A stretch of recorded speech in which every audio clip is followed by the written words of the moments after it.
gentlemen, performance by Yos Populer Event.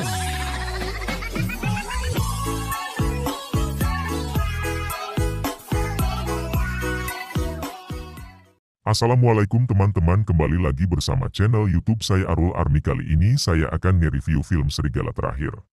Film diawali dengan diperlihatkannya persahabatan 5 orang laki-laki yang sedang berlari dan mencari kerusuhan di kampungnya. Mereka bernama Ale, Jarot, Sadat, Lukman, dan Jago. Namun yang paling menonjol dari mereka berlima adalah Ale, yang secara tidak langsung dia adalah ketuanya. Terlihat mereka yang selalu bersama di saat senang maupun susah, dan itulah yang disebut dengan sahabat sejati.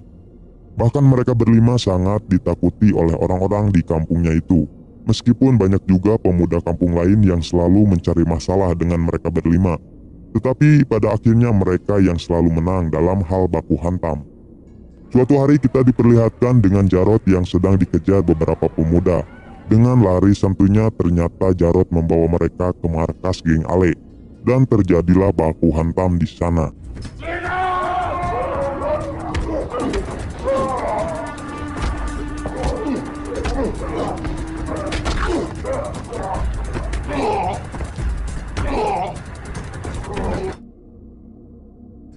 Dalam pertarungan itu, satu orang dari mereka terlihat akan memukul Jarot, tetapi dia langsung dibotol oleh orang yang bernama Patir. Mereka berlima memanggilnya si Bisu, karena gak bisa bicara dan selalu dibully oleh geng Ale, padahal Patir itu selalu ingin bergabung dengan mereka berlima. Hanya Jarot saja yang terlihat sedikit memperdulikan Patir. Setelah itu kita diperlihatkan dua kelompok yang akan tawuran antar kampung. Salah satu kelompok itu dipimpin oleh Ale dan keempat sahabatnya.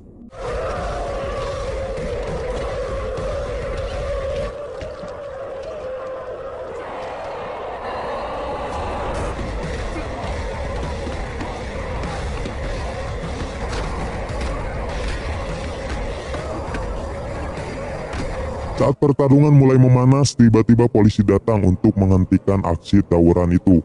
Karena kejadian itu mereka berlima dikejar-kejar oleh polisi. Tetapi terlihat mereka menikmati adrenalin saat dikejar polisi. Karena hidup itu penuh tantangan, jadi cobalah. Setelah mereka lolos, kemudian datang wanita yang tak lain adalah adik Ale. Dia bernama Aisyah. Sebelum Aisyah pergi, kemudian Jarot memberikan sapu tangan Aisyah yang terjatuh.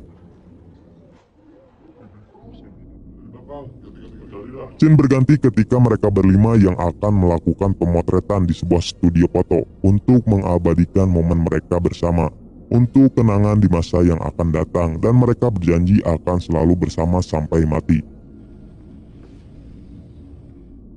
Kemudian kita diperlihatkan dengan Ale dan keempat sahabatnya yang akan bertanding bola dengan kampung lain. Terlihat pertandingan mereka disaksikan banyak orang. Di sana ada Patir juga yang sedang dibully anak-anak, namun hanya Jarot saja yang kembali memperdulikannya. Saat pertandingan dimulai, mereka bukannya main seperti biasa, malah seperti Shaolin Soccer. Saling jegal kaki lawan, bola boleh lolos tapi orangnya jangan.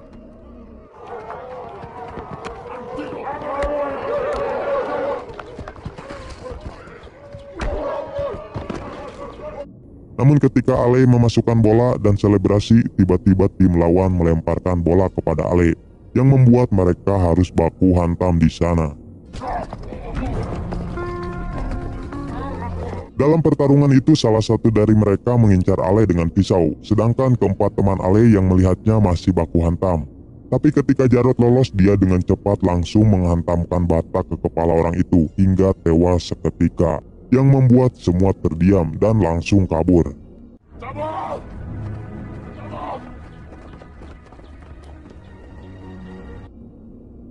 Karena kejadian itu, Jarot ditangkap polisi. Sebelum pergi, ayahnya menyuruh Jarot agar tidak kembali lagi ke rumahnya. Sedangkan teman-temannya hanya bisa menyaksikan Jarot yang dibawa polisi. Setelah itu, Jarot dibawa dan dimasukkan ke dalam penjara.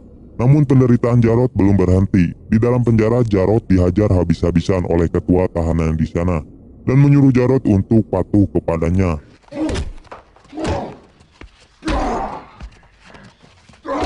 Setiap hari Jarot terus disiksa oleh ketua narapidana itu.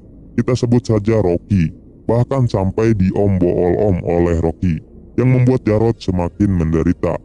Bahkan ia lebih memilih mati daripada harus disodok. Ketika tahanan lain dijunguk oleh sahabat dan keluarganya, Jarod hanya bisa berharap jika keempat sahabatnya itu akan menjenguknya. Tetapi kenyataannya ia bahkan tidak pernah dijenguk sekalipun.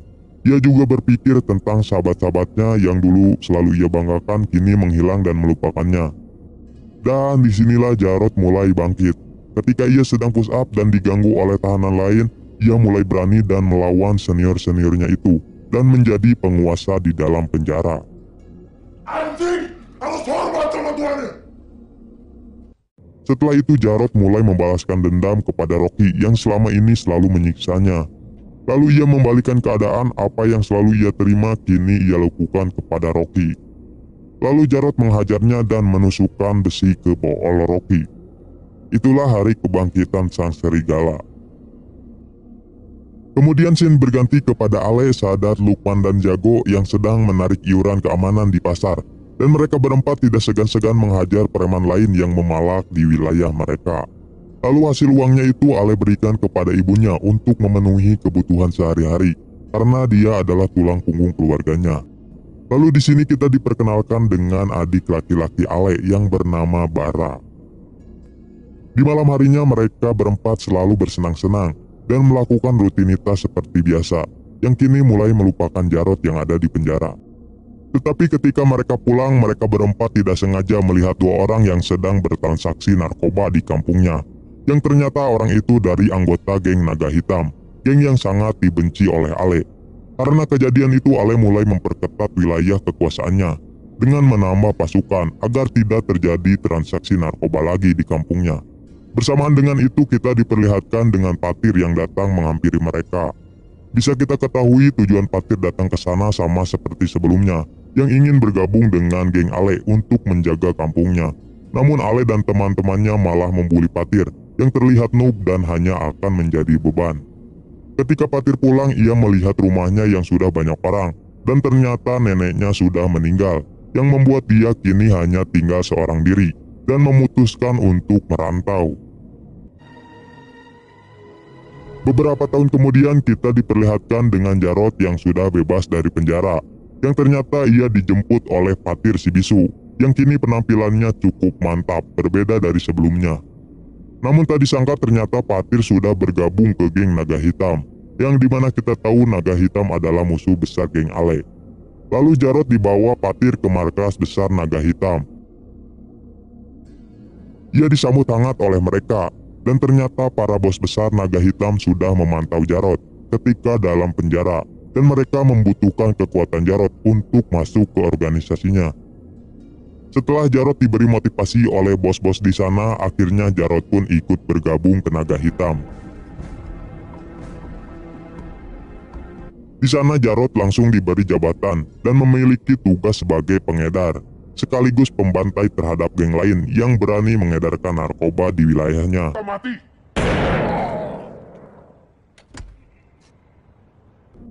Scene berganti kepada Ale, Lukman, dan Sadat yang diberitahu Jago tentang Jarod yang sudah keluar dari penjara.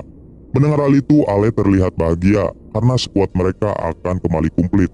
Namun setelah mengetahui Jarod telah bergabung ke Naga Hitam, Ale sangat marah dan menyuruh mereka bertiga agar tidak memandang persahabatan dengan Jarod yang telah menjadi pengedar narkoba. Dan disinilah awal mereka berempat mulai melupakan Jarod dan menganggap Jarod kini menjadi musuhnya. Malam harinya kita diperlihatkan dengan Jarod yang bertemu dengan Aisyah di pasar malam, yang dimana kita tahu sebelumnya Jarod pernah bertemu dan janjian di pasar malam itu. Lalu mereka mengobrol tentang keadaan mereka yang sudah lama tidak bertemu. Keesokan harinya Jarod diundang oleh bos besar untuk datang ke klub malam. Terlihat di sana mereka bersantai bersama, yang ditemani wanita cantik. Wanita itu bernama Yani, yang ternyata ia adalah adik kandung Jarod. Tetapi ia hanya diam, yang dimana kita tahu Patir saja yang mengetahui tentang Yani. Setelah itu Jarod menunggu kepulangan Yani dan ia menyuruh Yani untuk tidak bekerja lagi di sana karena wanita baik-baik tidak bekerja seperti itu. Namun ternyata Yani terpaksa bekerja di sana sebagai pengganti tulang punggung keluarga karena ayahnya yang sedang sakit. Mengetahui hal itu Jarod hanya bisa terdiam. Kemudian kita diperlihatkan dengan Lukman yang sedang menghajar adiknya karena telah memakai narkoba yang terlihat dalam kondisi sakau. Dan setelah Lukman mengetahui orang yang memberi adiknya narkoba adalah Jarot, kini mereka berempat kembali memburu Jarot dan Patir. Ditambah lagi dengan kejadian Ale yang ditembak tangannya oleh Patir saat mereka mengejarnya menggunakan motor. Malam harinya kita diperlihatkan dengan Jarot yang pulang ke rumahnya secara diam-diam. Di sana ia bertemu dengan ibu dan adiknya. Namun kebahagiaan itu harus hilang seketika setelah melihat kondisi ayahnya yang sakit. Ditambah lagi dirinya yang belum dimaafkan oleh ayahnya.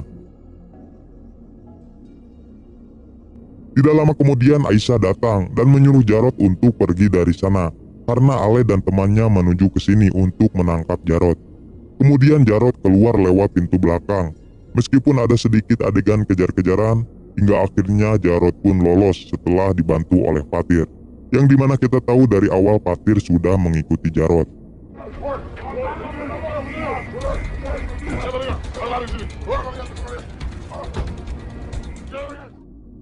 Keesokan harinya kita diperlihatkan dengan Lukman yang melihat adiknya telah meninggal karena overdosis. Dan karena kejadian itu Lukman mulai nekat balas dendam kepada Jarot. Malam harinya Lukman mengikuti Jarot sendirian. Namun ternyata Patir mengetahui Lukman yang akan balas dendam, lalu Patir mencekiknya sampai sekarat. Hingga akhirnya Jarot menyuruh Patir untuk melepaskannya. Terlihat di sini Lukman langsung mencekik Jarot karena telah membunuh adiknya dengan narkoba. Meskipun di sini Jarot sudah menjelaskannya. Melihat hal itu Patir bersiap untuk menembak Lukman, namun dicegah oleh Jarot meski dirinya sedang ditodongkan pisau oleh Lukman. Hingga pada akhirnya Lukman harus tewas karena ditembak Patir yang melihat Lukman akan membunuh Jarot.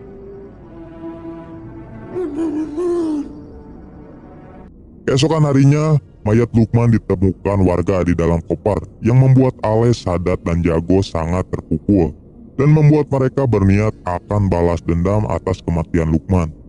Dan ternyata cara balas dendam Sadat dan Jago seperti seorang pengecut. Mereka berdua memperkosa Yani, adik Jarot. Mengetahui hal itu, Ale sangat marah besar karena perbuatan mereka berdua.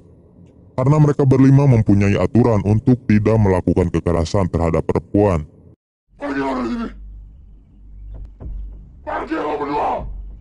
Singkat cerita, kita diperlihatkan dengan Jarot yang menyiksa bos Yani, yang dimana kita tahu sebelumnya Jarot pernah menitipkan Yani kepadanya agar tidak ada yang berani menyentuhnya.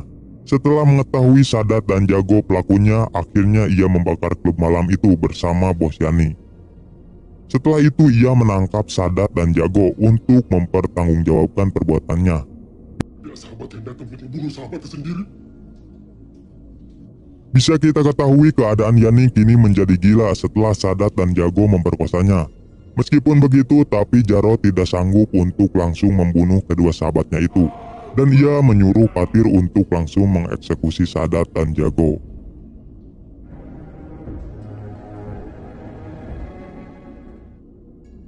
Kematian Sadat dan Jago sampai ke telinga Ale yang kini dia tinggal sendiri. Ia merasa terpukul setelah mengetahui semua sahabatnya mati di tangan Jarot. Saat di rumah ia tak sengaja melihat HP Aisyah yang mendapat panggilan dari Jarot. Melihat hal itu dirinya tambah marah. Ia tidak menyangka adiknya malah berhubungan dengan Jarot yang sudah menjadi pengkhianat. Ia lalu mengunci Aisyah di kamarnya agar tidak bertemu lagi dengan Jarot. Singkat cerita kita diperlihatkan dengan Ale dan anak buahnya yang mendatangi hotel tempat janjian Jarot dan Aisyah. Namun kedatangan rombongan Ale itu diketahui oleh Alex dan Patir yang sedang menunggu Jarot di sana. Alex berusaha menelpon Jarot untuk memberitahunya, tetapi teleponnya itu tidak diangkat. Hingga akhirnya Patir terpaksa masuk ke apartemen itu untuk membantu Jarot. Setelah Alex mengetahui kamar Jarot, ia langsung menyuruh Patir untuk langsung ke kamar Jarot. Di sana sedikit terjadi tembak-menembak, hingga akhirnya Patir yang menemukan Jarot langsung membawanya keluar dengan cara meloncat.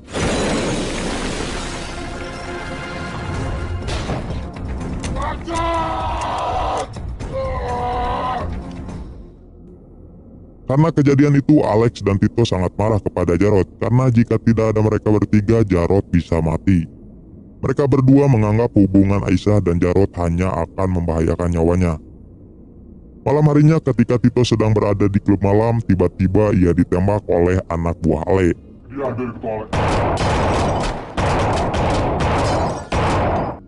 Karena kematian Tito, bos besar menyuruh mereka bertiga untuk segera membereskan Ale dan cecunguknya. Dan kematian Tito juga membuat Alex sangat marah dan hampir membunuh Jarod, namun dihentikan oleh Fatir. Lu bela dia! Scene berganti kepada Aisyah yang diizinkan pergi oleh ibunya yang akan bertemu dengan Jarod. Terlihat di sini Jarod dan Aisyah yang bertemu di atap gedung. Dalam obrolan itu Aisyah mengajak Jarod pergi dari kota dan menikah dengannya. Namun dirinya harus menerima kenyataan pahit setelah Jarod mengatakan untuk tidak melanjutkan hubungannya itu karena akan membahayakan nyawa Aisyah. Dan Jarod pun pergi dari sana. Saat dibawa ia melihat Aisyah yang terjatuh di hadapannya.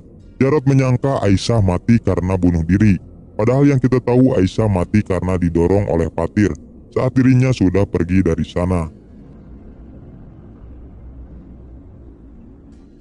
Melihat kematian anaknya, di sini Ibu Ale menyuruhnya untuk mencari dan membunuh orang yang telah membunuh Aisyah. Ale menyangka Aisyah mati karena Jarod. Setelah mengetahui sebelumnya Aisyah pergi menemuinya. Karena korban terus berjatuhan, Jarod memutuskan untuk berdamai dengan Ale dan kampungnya, meskipun Fatir tidak menyetujui itu. Kemudian Jarod menghubungi Ale secara diam-diam agar bisa bertemu.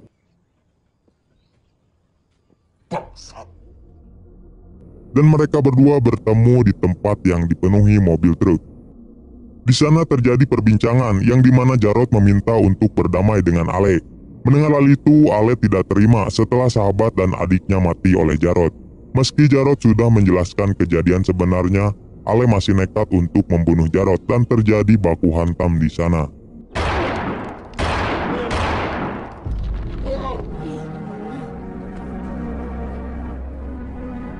Tidak lama kemudian terdengar suara tembakan, yang ternyata Ale harus tertembak oleh pistolnya sendiri dan mati di pangkuan Jarod. Sebelum mati, Ale meminta maaf kepada Jarod karena tidak pernah menjenguknya saat di penjara, dan dia berharap bisa berkumpul berlima seperti dulu lagi. Dan Ale pun koid. Saat Jarod akan pergi dari sana, ia juga harus mati setelah kena tembakan, yang ternyata di sana Fatir yang menembak dengan wajah garangnya. Mulut Jarod yang berlumuran darah tersenyum lemah. Dia seolah mengisyaratkan Fatir untuk melanjutkannya. Kemudian Fatir menembaknya lagi dan Jarod pun rubuh di samping mayat Ale. Kini dua-duanya telah mati, tapi raut wajah Fatir seolah sedih setelah membunuh Jarod. Begitulah dia menyampaikan rasa sayangnya pada Jarod, yaitu dengan membunuhnya karena dia tidak mau Jarod kembali menderita dan terkambing hitamkan. Dia terlalu baik untuk itu. Jadi Fatir merasa lebih baik Jarod tewas dan mati dengan tenang di tangannya. Sebelum film selesai, kita diperlihatkan dengan Bara yang meneruskan perjuangan Ale menjadi ketua geng di kampungnya untuk menjaga wilayah dari pengedar narkoba dan geng naga hitam. Dan inilah Serigala Terakhir. Film pun selesai. Terima kasih telah menonton, jangan lupa subscribe, like, komen, dan share.